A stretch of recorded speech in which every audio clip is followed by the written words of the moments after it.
সুপরিচিত নবী আমার। মিলাদুন নবী, ওয়াফাতুন নবী, সিরাতুন নবী, তিনটা শব্দ আমার নবীর শানের শব্দ। তবে তিনটা শব্দের মধ্যে একটু পাওয়ারের ব্যবধান আছে। পাওয়ার, সিরাতুন নবী শব্দটার পাওয়ার এত বেশি, মিলাদুন নবী আর ওয়াফাতুন নবীর থেকে সিরাতুন নবীর পাওয়ার বেশি। বলে কেমন? বলে মিলাদুন নবীর পাওয়ার কেমন? মিলাদুন নবী যদি কেউ অস্বীকার করে তার ঈমানের পয়েন্ট কমে যাবে। ওয়াফাতুন নবী যদি কেউ অস্বীকার করে তার ঈমানের পয়েন্ট কমে যাবে। কিন্তু সিরাতুন নবী যদি কেউ অস্বীকার করে তার ঈমানটাই থাকবে না। নাম্বার 2, সিরাতুন নবী বললে আর মিলাদুন নবী, ওয়াফাতুন নবী বলার প্রয়োজন হয় না, কারণ সিরাতুন নবীর মধ্যে মিলাদুন নবীও আছে, ওয়াফাতুন নবীও আছে। এই কথা যারা বুঝে না, এই রকম ধর্মান্ধ লোকেরা সিরাতুন নবীর বিরুদ্ধে স্লোগান দেয়। আল্লাহ হেদায়াত দান করুন। আরো জোরে বলুন। ভাইরা আমার, মিলাদুন নবী মানে নবীর সুপরিচিত নবীর জন্ম মোবারক।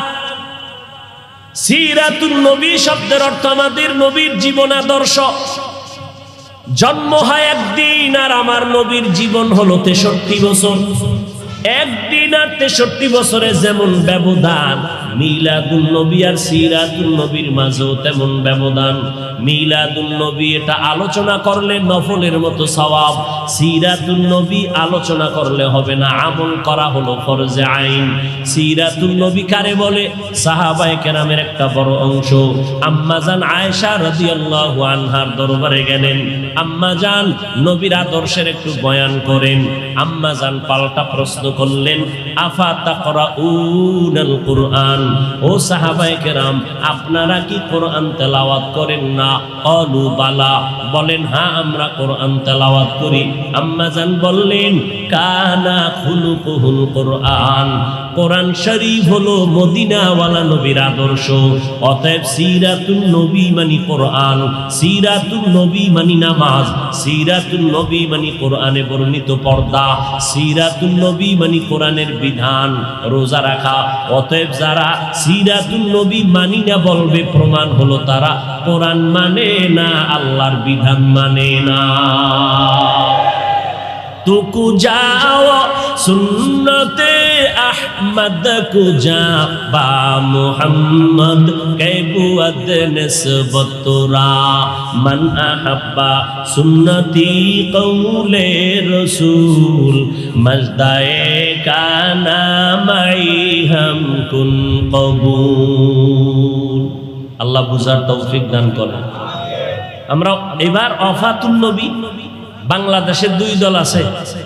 এক দলে রসুলের ওয়াফাতকে মানে না, রসুল যে মৃত্যুবরণ করেছেন তারা মানে না, কয় রসুল কখনো মরে নাই। এখন কয় যে রসুল মরে গেছে, কারা কয়? ওয়াহাবিরা বলে নবী মরিয়া গেছে। মরে নাই, মরে নাই, নবী জিন্দা শুইয়াছে। ওয়াহাবিরা বলে নবী মরিয়া গেছি। এবার শোনো, নবী যে মরণশীল এটা ওয়াহাবিরা বলছে না, কে বলছে? কোরআনের আয়াত শোনো, বিসমিল্লাহির রহমানির রহিম, ইন্নাকা মাইয়িতুন ওয়া ইন্নাহুম মাইয়িতুন। আল্লাহ বলেন ইন্না, নিশ্চয়ই, কা, হে নবী আপনি মাইয়িতুন, মাইয়িত। মাইয়িত জানাজা যখন পড়েন সামনে যে থাকে কি বলেন তারে? মাইয়িত মানে কি, জিন্দা না মৃত্যু? আল্লাহ বলেন ইন্নাকা, নিশ্চয়ই নবী আপনি, মাইয়িতুন, মাইয়িত, ওয়া ইন্নাহুম মাইয়িতুন, অন্য প্রাণীদেরও মরণশীলেরাও মৃত্যুবরণ করবে, আপনারও মরণ হবে। বলেন আমার নবীর 12ই রবিউল আউয়াল ইন্তেকালের পরে জানাজা হয়েছিল নি? সোমবার দিন জোহরের আগে নবীর ইন্তেকাল, মঙ্গলবার দিন সকালবেলা গোসল কমপ্লিট হয়ে গেল। রওজা মুবারকে নবী যেখানে আছেন এটা আম্মাজান আয়েশার ঘর। আম্মাজান আয়েশার হুজরায় নবী ইন্তেকাল করেছেন। ওই জায়গায় নবীকে চাদর দেওয়া হলো। সাহাবায়ে কেরাম লাইন দিয়ে ঢুকেন, কোনো ইমাম নাই, আলাদা আলাদা একা একা নামাজ পড়ে যায়। ফেরেশতারা নামাজ পড়ে, এইভাবে নামাজ চললো। মঙ্গলবার সারাদিন, বুধবার সারাদিন নামাজ চললো, এইভাবে নামাজ হয়। ও নবীর আশিকেরা বলো, জিন্দা ব্যক্তির জানাজা হয়নি, নবীর জানাজা হয়েছে। আল্লাহ পাক বলেন, ও নবী, আমি অল্প টাইমের জন্য আপনার দেহ মোবারক থেকে রূহটাকে আলাদা করে ফেললাম। এরপরে কবরে রাখার পর কি হয়েছে জানোনি? আল্লাহর নবী বলেন, কবরে রাখার পর আল্লাহ রূহটা আমাকে ফিরাইয়া জিন্দা বানায় দিবেন।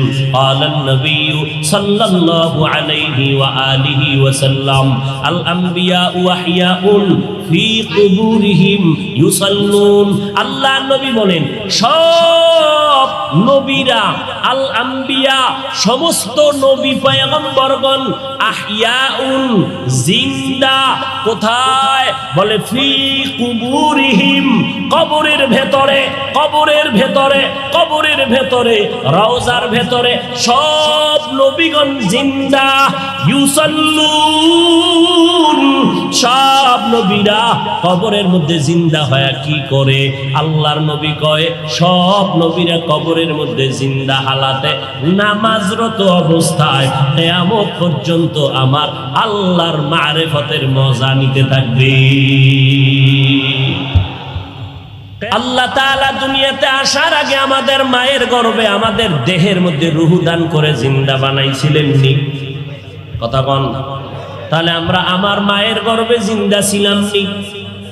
ও ভাই, তুমি যে প্রশ্ন করলা, কবরের মধ্যে যদি জিন্দা থাকে কেমনে খায়, কেমনে কি করে, তোমার প্রশ্নের জবাব দিব পরে। আমার জবাব দাও, মায়ের গর্ভে যে আমরা জিন্দা ছিলাম, আমরা ভাত খাইছিলাম নি, রুটি খাইছিলাম নি, প্লেট কই পাইছিলাম, পানি কই পাইছিলাম, গ্লাস কই পাইছিলাম? এই প্রশ্নের জবাব যেই দিন দিবি, ওই দিন দিব জবাব নবীরা কবরে কেমনে খায়। এলমেরা জাজু করদান বেহিসাব, খলকেরা দাদন জবাবে বাসওয়াব, হকনা দারদ দুস্তে খলকাস্তে ই খসলতে কে দিনদারেরা। ও গো নবীর উম্মতেরা,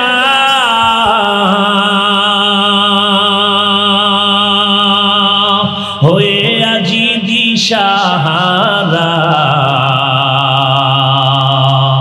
কোরআন হাদিসের চলো যখন যাহা চাই বলি, নবী বিনে কে তরাবে ফুলসিরাত মিজানে, নবী বিনে কে তরাবে ফুলসিরাত মিজানে। চলো চলো চলো মুমিন চলো নবীর সন্ধানে, নবী বিনে কে তারাবে ফুলসিরাত মিজানে। উম্মতের কান্ডারি নবী,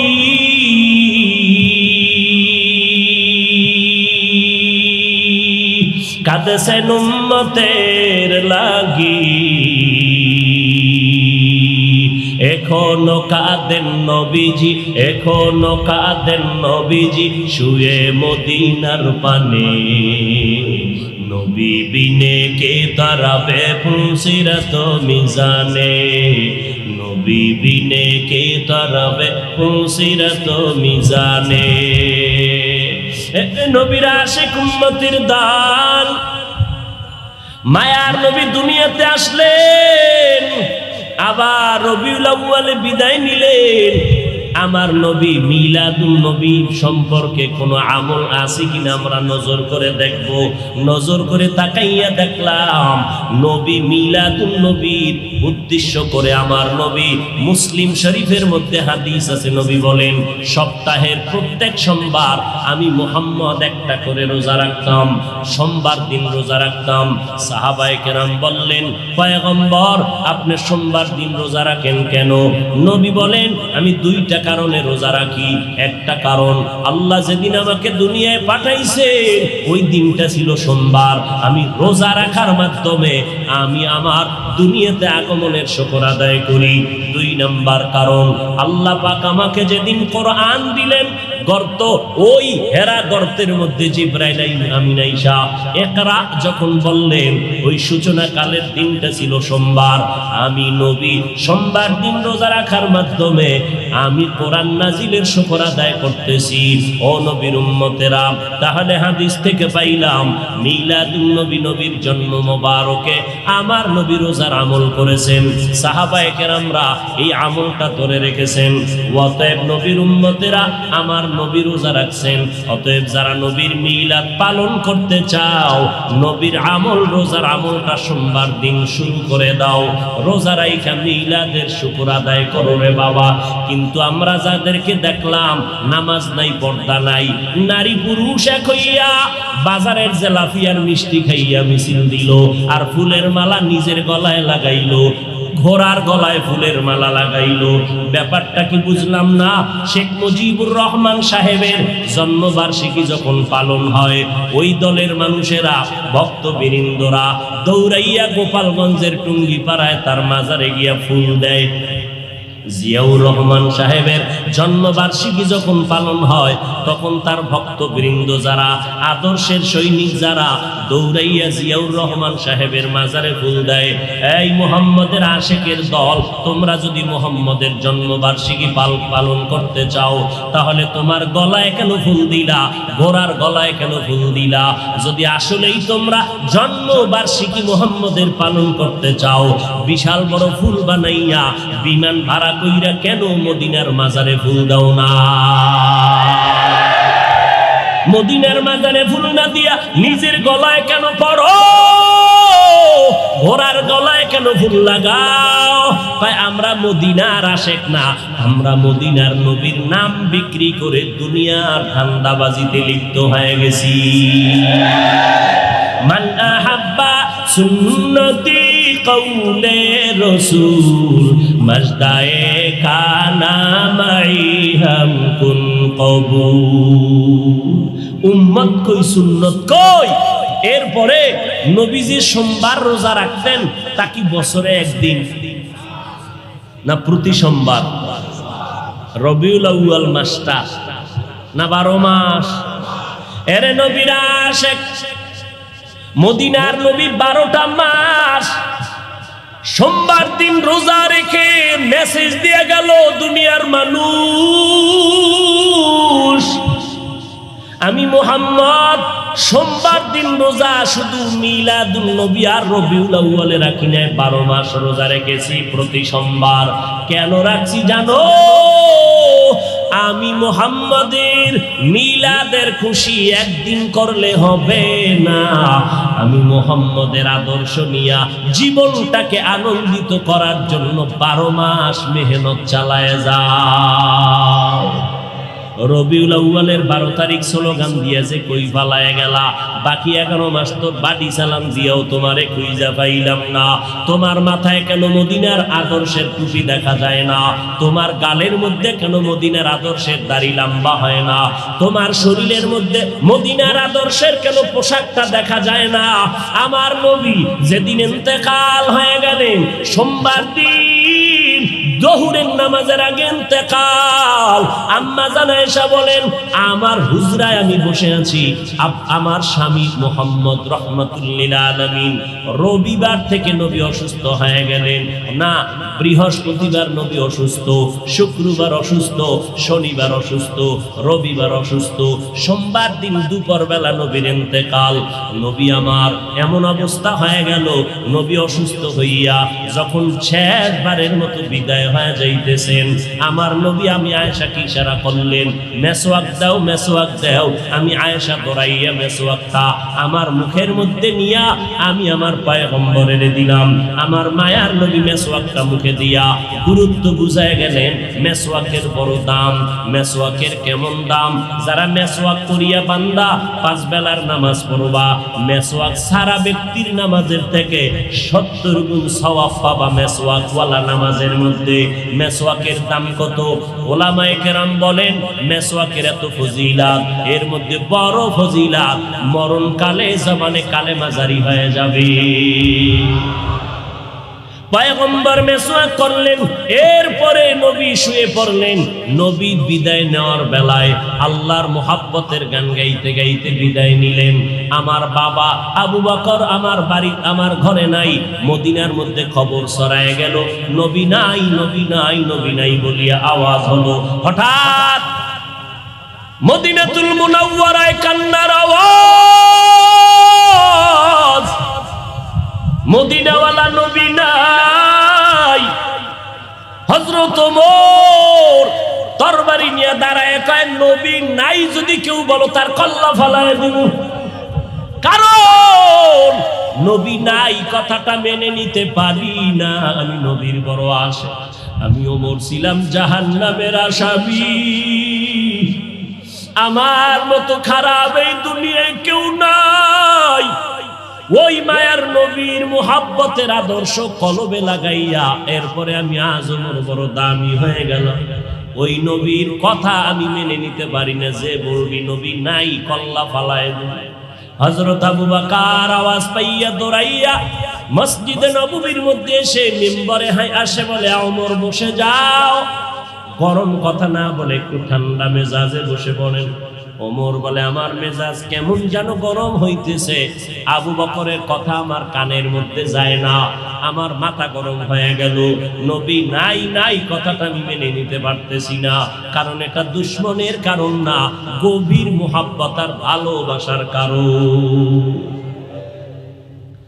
আল্লাহর নবী বলেন আমার ইন্তেকাল হয়ে গেল।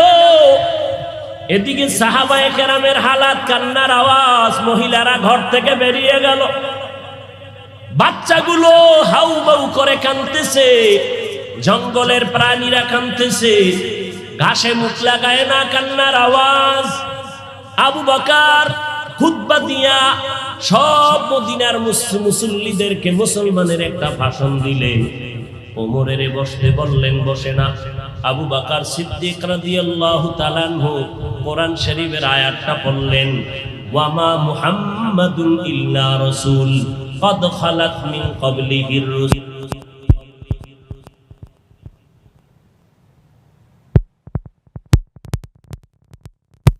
বসতে বলার পরে আমি বসতে চাই না, মেজাজ গরম। কিন্তু যখন কোরআন শরীফের আয়াতটা আবু বকর মুহাব্বত লাগাইয়া যখন পড়তে শুরু করলেন, কোরআনের আয়াত, আমি ওমরের এত অ্যাকশন জারি করলো, হঠাৎ করে আমি ওমর অচেতনের মতো তরবারিটা কই পড়ে গেল, হুঁশ নাই। আমি জায়গায় বসে গেলাম, মাথা ঠান্ডা হয়ে গেল, কেমন যেন আগুনের মধ্যে পানি ঢেলে দিল।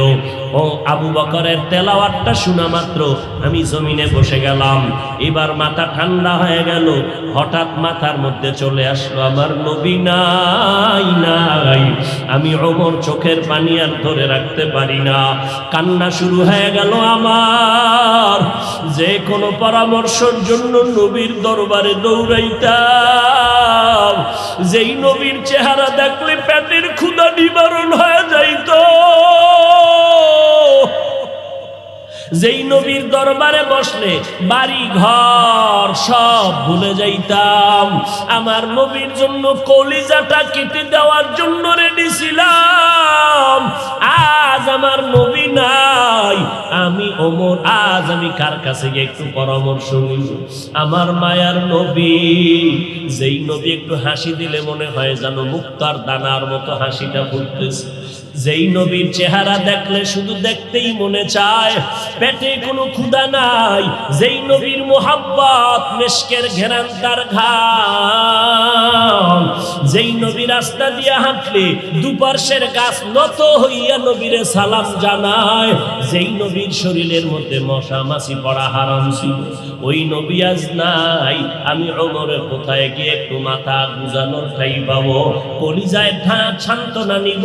সান্ত্বনা নেওয়ার মতো আজ আমার কেউ রইল না। কান্নার আওয়াজ চলতেছি। ও নবীর আশেকের দলেরা, আমার নবী এই রবিউল আউয়ালে কি নিয়ে আসলেন আর কি রেখে বিদায় নিলেন? তার দুইটা জবাব। এক নাম্বার জবাব, আমার নবী আসলেন উত্তম আদর্শ নিয়া। কোন জমিনে? বলে মক্কার জমিনে। কেমন হালাত? বলে মক্কার মানুষের মতো বদমাশ, জালেম, চরিত্রহীন মানুষ সারা দুনিয়াতে আর কোথাও ছিল না। এই মানুষগুলো এত খারাপ, বাইতুল্লাহর ভেতরে 360টা মূর্তি টানানো, আবার এই বাইতুল্লাহর চারপাশে এই মক্কার চরিত্রহীন নারী পুরুষেরা উলঙ্গ হইয়া তাওয়াফ করে একসাথে নারী পুরুষ।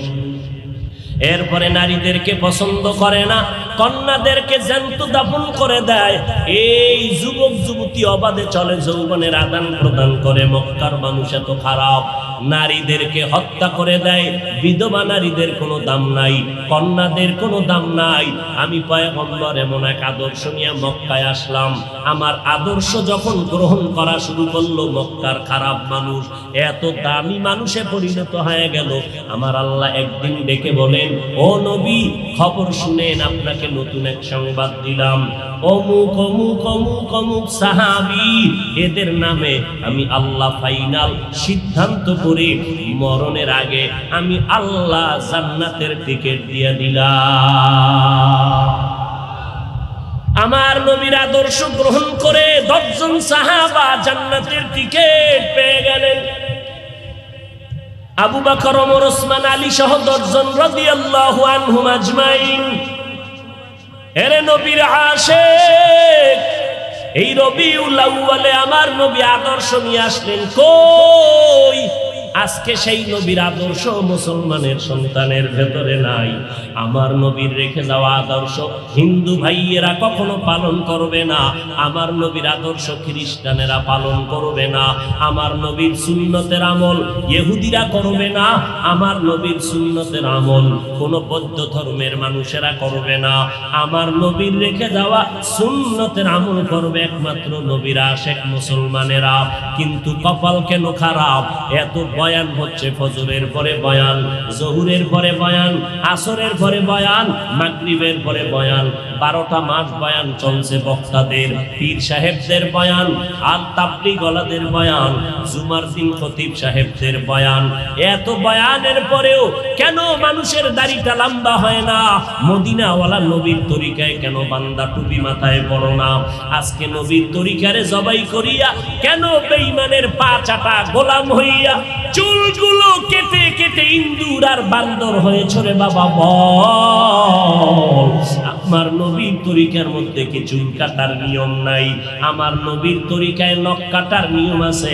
আমার নবীর আদর্শে জুতা কেমনে পরবা সেখানেও নবীর আদর্শ আছে। জুতাটা কেমনে খুলবা সেখানেও নবীর আদর্শ আছে। আমার নবীর কেমন পাওয়ারফুল আদর্শ! এমন আদর্শ জমিনে আর কারো নাই। অমুকের আদর্শের সৈনিক আমরা, আল্লাহর কসম। এই জমিনে যত মানুষের আদর্শ আছে, আব্রাহাম লিঙ্কনের আদর্শ, মাও সেতুনের আদর্শ, লেনিনের আদর্শ, কার্ল মার্ক্সের আদর্শ, এক কথায় সব দুনিয়ার মানুষের আদর্শগুলো নাপাক। একমাত্র মদিনাওয়ালা নবীর আদর্শই হলো পাক। সমস্ত মানুষের আদর্শ নাপাক, মদিনার নবীর আদর্শ কেন পাক? দুনিয়ার মানুষের আদর্শ নাপাক হওয়ার কারণ তার চোখ দুইটা নাপাক, তার হাতটা নাপাক, তার দিমাগ নাপাক। কারণ আমি নাপাক কেন? বক্তা হইয়া চেয়ারে বসে মজার মজার বয়ান দিলাম, কিন্তু এই এলাকার মানুষ জানে না আমার হাতটা কি পরিমাণ গুনার কাজ করেছে, আমার জবানটা কি পরিমাণ অপরাধ করলো, আমার চোখ দুইটা কি পরিমাণ অন্যায় করেছে। এই এলাকার মানুষ যদি জানতো, আমার চেয়ারে বসে বয়ান করার সুযোগ দিত না। আল্লাহ কয়, বান্দা আমি তোর সম্মানটারে নষ্ট করি নাই। কারণটা কি জানো? তুই বড় আলেম এই জন্য না, তোর বডির মধ্যে আছে পয়গম্বরের আদর্শ, আর তুই মুহাম্মদের উম্মত হওয়ার কারণে তোর ইজ্জত নষ্ট করি নাই। নষ্ট তো করি নাই, আমি আল্লাহ তোরে আবার ডাক দিলাম। তওবার দরজায় ঈশা যদি 2 ফোঁটা চোখের পানি ছেড়ে আমি আল্লাহকে একবার আল্লাহ বলে ডাক দাও, লাব্বাইক বলে যদি তুই হাজিরা দাও, আমি আল্লাহ তোর জীবনের সব গুনাহগুলো মাফ করে দিব। কারণ আমি চাই না আমার মায়ার নবীর উম্মতেরা জাহান্নামে যাবে। কারণ একটা সেকেন্ডের আযাব আমার কোনো বান্দা সহ্য করার শক্তি হবে না। আম্মা জান আয়েশা বলেন, একদিন দেখি আমার মায়ার নবী আমার হুজরায় বসে গুনগুন গুনগুন করে কান্না করেন। আমি আয়েশা বললাম, নবী, আমার কোনো ভুলের কারণে আপনি কাঁদেন, আমার কোনো ব্যবহারে কষ্ট পাই আপনি কাঁদেন নাকি? মায়ার নবী কয়, না না আয়েশা, তোমার ব্যবহারের কারণে কাঁদি না, আমি কান্না করি হাসরের ময়দানের কথা মনে পড়ে গেছে রে আয়েশা। ওই হাসরের ময়দানটা কেমন ভয়ঙ্কর হবে, ওই কথা মনে পড়ে যাওয়ার কারণে আমি কান্না করি। ও নবীর উম্মতেরা, আমার নবীর আদর্শ দেখিয়া মক্কার মানুষ দলে দলে কালেমা পড়ে নবীর সৈনিক হয়ে যায়। আমার নবীর কেমন আদর্শ! নবী রাস্তা দিয়ে হাঁটে, যেখানে কদম দেয় ওখান থেকে দীর্ঘদিন মিশকের ঘেরান আসতেছে, নবীর ঘাম থেকে মিশকের ঘেরান পাওয়া যায়। আমার নবী হাঁটতেছেন রাস্তা দিয়া, বারবার সালামের আওয়াজ শোনা যায়। সাহাবায়ে কেরাম বলেন, মানুষ নাই, সালামের আওয়াজ কোথা থেকে শোনা যায়? নবী বলেন, ও সাহাবায়ে কেরাম, আমি মুহাম্মদের সুসংবাদ পাইয়া জঙ্গলের হরিণ আমারে সালাম দিয়েছে, জঙ্গলের বাঘ আমারে সালাম জানিয়েছে, জঙ্গলের প্রাণীরা আমারে সালাম দেয়। আমার নবীর শরীরের মধ্যে মশা মাছি পড়া হারাম। আরবের মানুষ তাকায় দেখে মুহাম্মদ যেদিকেই যায় একটা মেঘের খণ্ড তার মাথার উপরে। কেন? সূর্যের গরম জানো নবীর শরীরে লেগে কষ্ট না দেয়, মেঘের খণ্ড ছায়া দেয়। আমার নবীর শরীরে মশা পড়ে না, মাছি পড়ে না, নবী কষ্ট পাবে। সেই নবী আমার এই উম্মতের আদর্শ বাস্তবায়নের জন্য পেটে পাথর বেঁধে কালেমার দাওয়াত দিলেন। আমার নবী মা হারায় এতিম, বাবা হারায় এতিম। নবী বলে, আমি দুনিয়াতে সে একবার আব্বা বলে ডাক দিতে পারি না। এর উম্মতেরা 6 বছরে মা হারায় ফেললাম, 8 বছরে আমার দাদাকে হারায় ফেললাম। আমার আরবের মধ্যে কেউ নাই, চারদিকে আমার দুশমন। আমি কালেমার দাওয়াত নিয়ে কোথায় যাব? আমি ঘরের মধ্যে বসে কাঁদতেছি। ওই সময় আমার এক আপন, আরবের মধ্যে আর আপন আমার কেউ ছিল না। 2 জন স্বামী বিদায়ের পরে একজন নারী, 40 বছরের বিধবা নারী খাদিজা। আমি মুহাম্মদ 25 বছরে তাকে বিয়া করে নিলাম।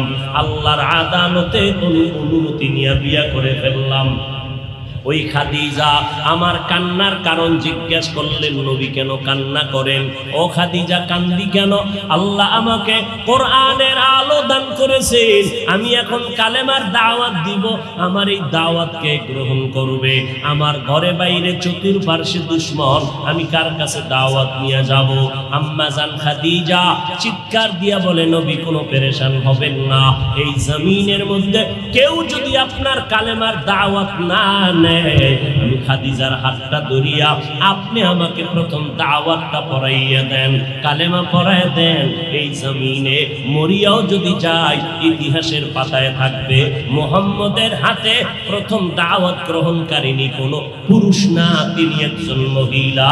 কিয়ামতের ময়দানে মদিনার নবী বলেন, জান্নাতের 8টা দরজা যখন খুলিয়া 4 জন নারীকে ডাকবে, আসো, জান্নাতের দরজা খোলা হয়ে গেছে, আসো। 4 জন নারীকে ডাকবে, তোমাদের কোনো হিসাব নাই, তোমাদের কোনো কিতাব নাই, তোমাদের কোনো পেরেশানি নাই। জান্নাতের 8টা দরওয়াজা, সব দরজা দিয়া ডাকবে, আসো, জান্নাতের হুর তোমাদের জন্য অপেক্ষা করতেছে, জান্নাতের বিছানা তোমাদের জন্য রেডি। কেন? তুমি সূর্যের গরম জানো না লাগে, কারণ সূর্যের গরম লাগলে মাথার মগজগুলো টাস টাস করে ফেটে যাবে, একটা সেকেন্ডের আযাব সইতে পারবা না। আসো, কোনো হিসাব নাই, জান্নাতের 8টা দরজা খোলা, কোন দরজা দিয়ে ঢুকবা? আসো। ও এলাকার মা বোনেরা, চারজন নারীকে জান্নাতের 8টা দরজা ডাকবে, এর মধ্যে একজন নারী হবেন আমার নবীর কলিজার বিবি। 2 জন স্বামী বিদায়ের পরে বিধবা 40 বছরের নারী খাদিজা রাদিয়াল্লাহু তাআলা আনহা।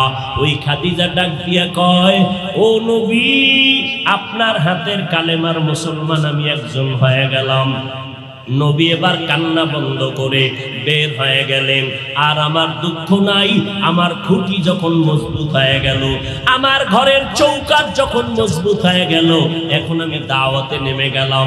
মায়ার নবী দৌড়াইয়া মানুষের দ্বারে দ্বারে গিয়া গোপনে গোপনে দাওয়াত দেয়। হাঁটতে হাঁটতে হাঁটতে হাঁটতে আমার নবী পাথরওয়ালা জমিন পাড়াইয়া তায়েফের ময়দানের কিনারায় দাঁড়ায়। কয়, তোরা আমারে চিননি, আমি মক্কার মুহাম্মদ, আমি এক আল্লাহর দাওয়াত দিয়েছি, গ্রহণ করো। এই আসমানের মালিক আমার আল্লাহ, এই জমিনের মালিক আমার আল্লাহ। ওই একটা আল্লাহ, আর কোন আল্লাহ নাই। ওই আসমানের মালিকের পক্ষ থেকে আসছি, কবুল করে নাও। তায়েফের বেঈমানেরা কয়, এটা তো সেই মুহাম্মদ মক্কার পাগল। বাচ্চাদের ডেকে বলে, পাথর মেরে মেরে মুহাম্মদের তাড়াইয়া দাও। যেই নবীর শরীরের মধ্যে মশা মাছি পড়া হারাম, মেঘের খণ্ড ছায়া দেয়, আমার নবী যেন কষ্ট না পায়। ওই শরীরের মধ্যে কাফেরের গোলামেরা এমন বৃষ্টির মতো পাথর মারতেছে, পাথর পরে পরে নবীর শরীর থেকে রক্ত প্রবাহিত হইয়া জুতা আটকাইয়া গেল। মায়ার নবী কান্না করেন, আর কদম বাড়াইয়া বাড়াইয়া মক্কার দিকে রওনা হলেন। আবার যত দূর যায়, আবার তায়েফের জমিনের দিকে তাকায়, আর আমার মায়ার নবী চোখের পানি ছেড়ে কান্না করে আর বলে, উদয়ের মালিক, তুমি একটু এদের দিলে রহম দাও। আল্লাহ সাথে সাথে জিবরাইলের পাঠায় দিয়া কয়, জিবরাইল, আমি আমার নবীর কান্না সইতে পারি না, যাও যাও। মুসা নবী আমার আশিক, ঈসা নবী আমার আশিক, ইব্রাহিম আমার আশিক, আর আমি আল্লাহ নিজে মুহাম্মদের আশিক। আমার নবীর কান্না সইতে পারি না, জলদি করে যাও রে জিবরাইল। নবীর অনুমতি নিয়া তায়েফের জমিন উল্টাইয়া তায়েফের মানুষগুলো ধ্বংস করে দাও। জিবরাইল আমিন আইসা আমার নবীরে যখন বললেন, নবী বলে, খবরদার ও ভাই জিবরাইল, এই তায়েফের মানুষগুলোকে তুমি মারবা না রে ভাই, কারণ আমি দুনিয়াতে আসি রহমাতুল লিল আলামিন। আজকে ওরা আমাকে চিনে না, এই জন্য আমারে পাথর মেরে তাড়ায়। ওরা যদি জানতো আমি মুহাম্মদ কে, ওরা তো জানেন আমি মুহাম্মদের বাবা নাই, ওরা জানেন আমি মুহাম্মদের মা নাই, আমি মুহাম্মদ বড় অসহায়। ওরা যদি জানতো আমারে মোহাব্বত করে ওরা আদর করতো, পাথর মারতো না। ওরা চিনে না, এই জন্য আমাকে পাথর মেরে তাড়ায় দিতেছে। একদিন যদি কবুল করেন আমার আল্লাহ, ওদের দ্বারা কালেমার খেদমত হবে জমিনের ভিতরে, ওদেরকে মারা যাবে না। ও জিবরাইল, এদের উপরে কোনো আঘাত করিও না। আমার মায়ার নবী রক্ত পড়ে জুতা আটকায় গেল। আম্মা জান আয়েশা রাদিয়াল্লাহু আনহা বলেন, ও মুসলমান নবীরা আসে, আমার নবী আদর্শ কায়েমের জন্য রক্ত ঝরাইলেন, পেটে পাথর বাঁধলেন। ও নবীর উম্মতের দল, আজকে সেই নবীর গালি দেওয়া হয়, ওই নবীর অপরাধী বলা হয়। তুমি নবীর আশিক উম্মতেরা চুপ কেমনে থাকো রে বাবা? মুসলমান সন্তানেরা, যুবকেরা, আজকে নবীর আদর্শের টুপি লাগাইলাম, দাড়িটা লম্বা করলাম, লম্বা জামা পরলাম, কই আমাদের খানাও বন্ধ হয় নাই, আমাদের লেখাপড়া স্বাধীনতাও নষ্ট হয় নাই। তোমাকে কে ধোকা দিল? নবীর আদর্শ মানলে স্বাধীনতা থাকবে না। ও বাবা, তোমার আমার মতো হুজুর না, তোমার লাইনে নজর করে দেখো, তোমার মতো যুবক স্কুল কলেজে পড়ে এক বেলার নামাজও বাদ দেয় না, দাড়িওয়ালা নামাজি ডাক্তার প্রফেসর ইঞ্জিনিয়ারের অভাব নাই। বাবা বলো তুমি কেন পারবা না? ও আল্লাহর বান্দারা, তোমার আমার মতো যুবক তাকায়া দেখো, ড্রাইভারি করে নামাজ বাদ দেয় না, তুমি কেন পারবা না? তোমার আমার মতো কত ব্যবসায়ী জেনারেল লাইনে পড়েছে, 1 টাকাও হারাম খায় না, এক বেলার নামাজও বাদ দেয় না, কোটি টাকার মালিক, ব্যবসা করে, অভাব নাই, তুমি কেন পারবা না? মনে মনে কি ভাবছো আলেমদের কথা মিথ্যা, আল্লাহর কোরআন মিথ্যা? না রে বাবা না। যদি কোরআন মিথ্যা হইতো, যদি জান্নাত মিথ্যা হইতো, জাহান্নামটা মিথ্যা হইতো। আবু বকরের মতো বান্দা জান্নাতের টিকিট পাইয়া ওই সারা রাত নামাজে দাঁড়াইয়া কাঁদতেন না। মায়ার নবী বলেন, ও আবু বকর কেন কাঁদেন? বলে, হাসরের ময়দানের ভয়ঙ্কর হালাতের কারণে আমি কান্না করতেছি। আম্মা জান আয়েশা বলেন, নবী যখন কান্না করেন আমি বললাম, নবী কাঁদেন কেন? নবী বলেন, হাসরের ময়দানের কঠিন হালাতের কথা মনে পড়ে গেল। কেমন কঠিন হালাত হবে নবী? আম্মা জানকে আল্লাহর নবী বলেন, আয়েশা, কিয়ামতের ময়দানে মানুষগুলো সব উলঙ্গ দাঁড়াবে। আল্লাহ পাক রব্বুল আলামিন ওই সিরিয়ার জমিনের মধ্যে বসে কাহরিয়াতের সাইনবোর্ড লাগায়া বলবেন, লিমানিল মুলকুল ইয়াউম। আল্লাহ পাকের কুদরতের আওয়াজটা যখন হবে, হাসরের ময়দানটা থরথর করে কেঁপে উঠবে। ওদিকে আল্লাহ বলবে, সূর্য তুই কই? নিচে নেমে আসো।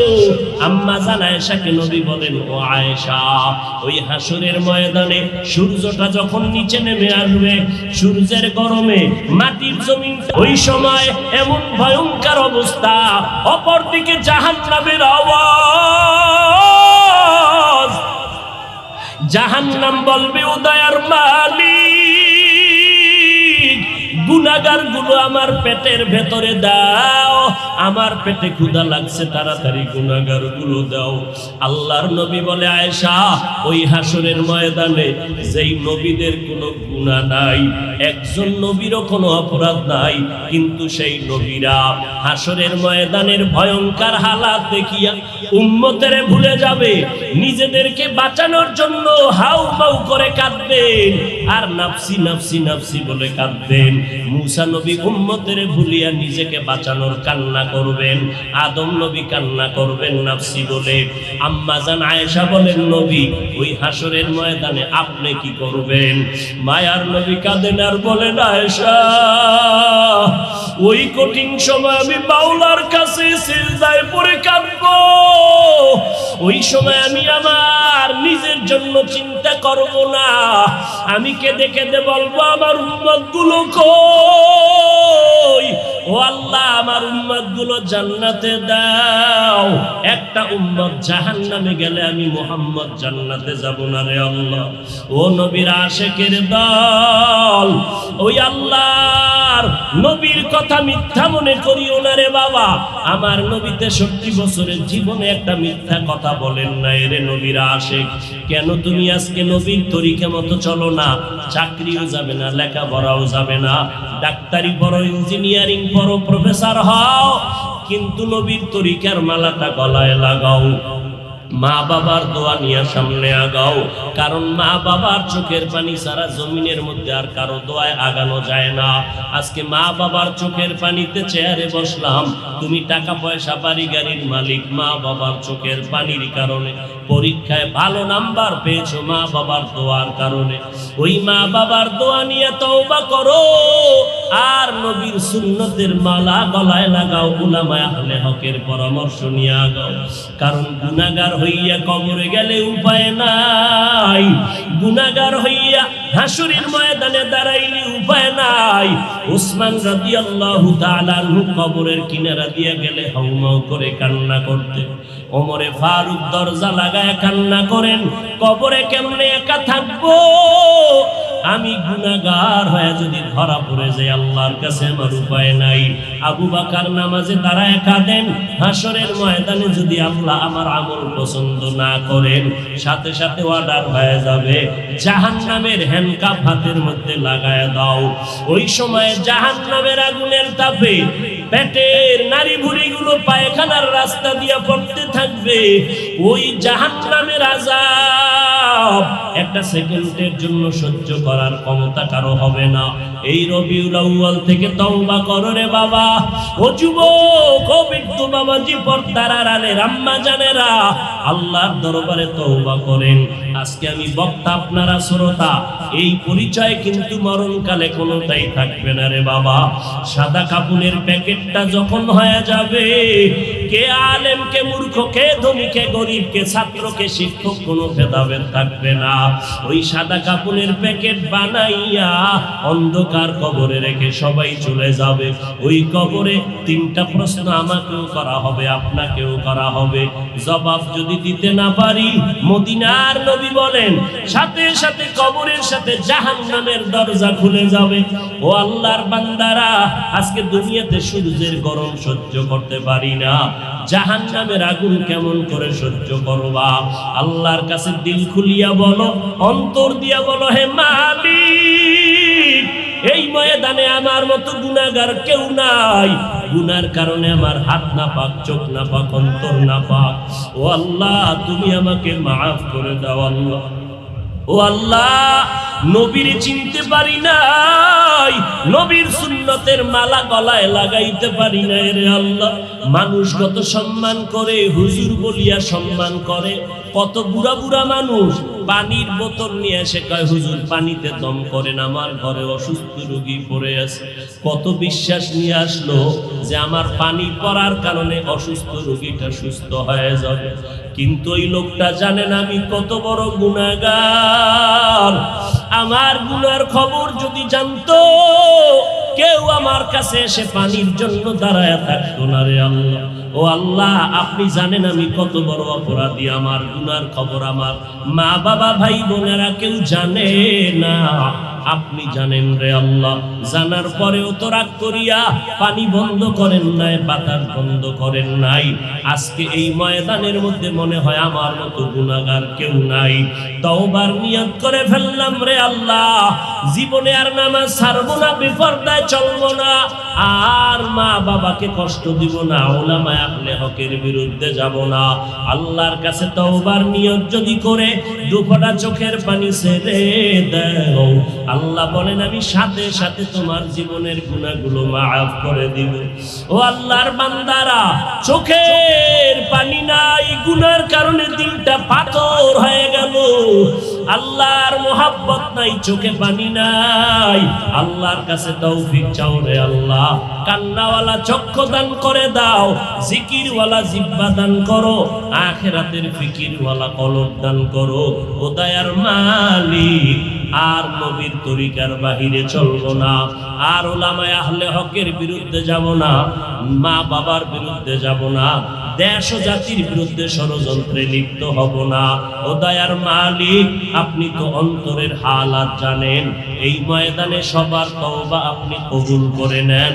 এই ময়দানে সব আপনার আশিকদেরকে দ্বীনের খাদেম বানাইয়া তওবার উপরে মজবুত হইয়া মরণ পর্যন্ত নবীর তরিকা মেনে চলার তৌফিক দান করেন। আমিন। আলহামদুলিল্লাহি রাব্বিল আলামিন। والصلاة والسلام على سيد الأنبياء والمرسلين